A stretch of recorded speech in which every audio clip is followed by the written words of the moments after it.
Satyabama Institute of Science and Technology, Chennai and Sriperumbudur.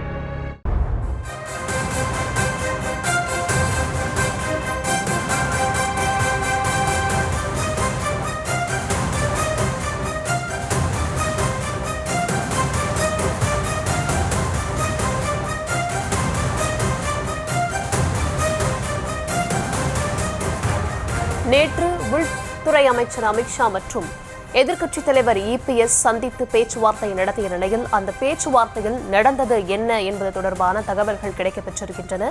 விவரங்களை தர இருக்கிறார் செய்தியாளர் ராஜேஷ். விவரங்களை வழங்கலாம். வணக்கம். நேற்று முன்தினம் அமித்ஷா அவர்களை தமிழக எதிர்க்கட்சித் தலைவர் எடப்பாடி பழனிசாமி சந்தித்து பேசியிருந்தார். சுமார் 2 மணி நேரம் இந்த சந்திப்பு நடைபெற்றதாக தகவல் வெளியாகிய நிலையில் அதில் பல்வேறு விஷயங்கள் குறித்து பேசியதாக தகவல் கிடைத்திருக்கிறது. குறிப்பாக 2021 சட்டமன்ற தேர்தலின் போது நான் சொல்லியதை நீங்கள் கேட்டிருந்தால் இந்நேரம் தமிழ்நாட்டில் நம்முடைய ஆட்சி இருந்திருக்கும், திமுக ஆட்சி இருந்திருக்காது என்ற வகையிலே அமித்ஷா பேசியதாக தகவல் கிடைக்கப்பட்டிருக்கிறது. அதாவது 2021 அந்த சட்டமன்ற தேர்தலுக்கு சில நாட்களுக்கு முன்னதாக அமித்ஷா அவர்கள் இங்கு பிரச்சாரத்திற்காக வந்திருந்தார். அப்போது தேர்தல் கூட்டணி மற்றும் தேர்தல் வியூகம் தொடர்பாகவும் ஒரு நட்சத்திர விடுதியிலே அமர்ந்து 2 அணியினின் முக்கிய நிர்வாகிகள் சிலர் மட்டும் அமர்ந்து பேசினார்கள். அப்போது டிடிவி தினகரன், சசிகலா ஆகிய இருவரையும் அதிமுகவிற்குள் கொண்டு வர வேண்டும் என்று பேசியிருந்தார்கள். OPS பொறுத்தவரையில் 2021 அதிமுகவுடன் தான் இருந்தார். எனவே அவர் இணைப்பு குறித்தெல்லாம் அப்போது பேச வேண்டிய அவசியம் இருந்திருக்காது.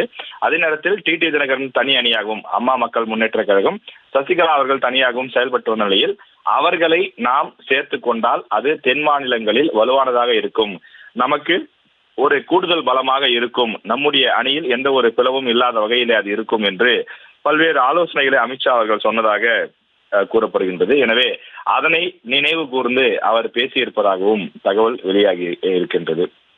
நாம் வெறும் 6% வாக்குகள் வித்தியாசத்திலேதான் 2021 ஆட்சியை இழந்தோம்.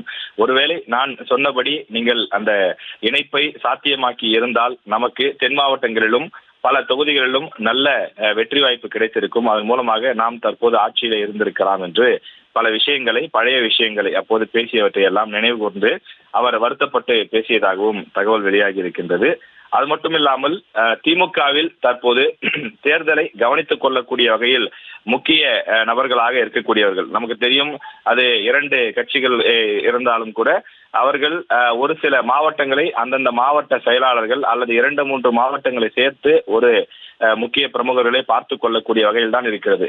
அதுபோல திமுகவில் தேர்தலை கவனித்துக் கொள்ளக்கூடிய முக்கிய முகங்களாக இருக்கக்கூடிய ஒரு 3-4 அமைச்சர்களுடைய சொத்து பட்டியல் மற்றும் அவர்களுடைய சொத்து விவரம் உள்ளிட்ட பல்வேறு விஷயங்களை அவர்கள் அமித்ஷாவிடம் இது குறித்து பேசியதாக கூறப்படுகிறது. இந்தந்த அமைச்சர்களை நீங்கள் முடக்கினால்தான் தேர்தல் நேரத்தில் நாம் வீரியமாக செயல்பட முடியும். இல்லை என்றால் அவர்கள் பலவற்றை செலவு செய்து அவர்கள் தொடர்ந்து மீண்டும் நமக்கு கடுமையான நெருக்கடியை கொடுப்பார்கள். எந்தெந்த தொகுதிகளிலே யார் யார் செல்வாக்காக இருக்கிறார்கள், அவர்கள் என்ன மாதிரியாக பலம் படைத்தவர்களாக இருக்கிறார்கள், அவர்களை எந்த ரீதியில் முடக்குவதற்கான வாய்ப்புகள் இருக்கிறது என்ற அந்த சொத்து பட்டியல் உள்ளிட்ட பல்வேறு விஷயங்களை கொடுத்ததாகவும் கூறப்படுகின்றது.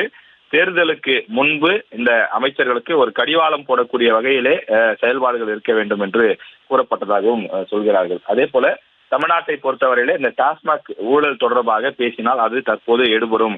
எனவே அமலாக்கத்துறை 1000 கோடி ரூபாய் ஊழல் என்று அறிக்கை கொடுத்திருக்கக்கூடிய நிலையில் இதனை இன்னும் விரிவுபடுத்தவும் திட்டம் இருப்பதாகவும் பல்வேறு ஊழல் குற்றச்சாட்டுகள் இருக்கக்கூடிய நிலையில் அவற்றை முறையாக விசாரணை செய்து அதன் மூலமாக நடவடிக்கைகள் எடுக்கவும் பரிந்துரை செய்யப்பட்டதாக தகவலாக வெளியாகி இருக்கிறது.